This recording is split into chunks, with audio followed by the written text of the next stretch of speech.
আসসালামু আলাইকুম, hello everyone. কিভাবে এসএসসি রেজাল্ট দেখবেন এসএমএস এর মাধ্যমে? তো যদি সার্ভার সমস্যা হয় তাহলে এসএমএস এর মাধ্যমে কিন্তু দ্রুত রেজাল্ট দেখা যায়। তো এখান থেকে আমি সরাসরি মোবাইলের যে মেসেঞ্জার রয়েছে, জাস্ট এই মেসেঞ্জারের উপর ক্লিক করবেন, ঠিক আছে?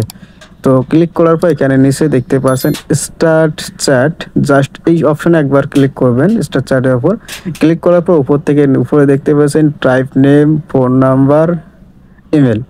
এরপর আপনারা এখানে লিখবেন 16222 অর্থাৎ 16222 লেখার পর এখানে দেখতে পাচ্ছেন এইরকম ইন্টারফেস চলে আসবে।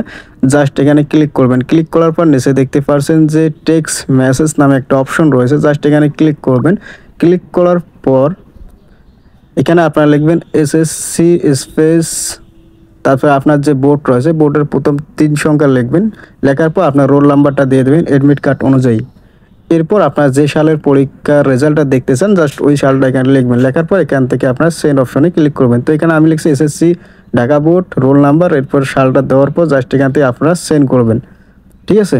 তো যারা এরপরেও ক্লিয়ারভাবে বুঝতে পারেন নাই, তো এখানে আপনারা কী করবেন, এখানে যে আপনারা প্রথমে লিখবেন এসএসসি, এরপরে যে আপনার যে বোর্ড রয়েছে বোর্ডের যে নামটা রয়েছে সেই নামের প্রথম 3 অক্ষর লিখতে হবে। তো এখানে যদি কুমিল্লা বোর্ড হয় আপনার, তাহলে কুমিল্লার COM লিখবেন। লেখার পর স্পেস লিখবেন।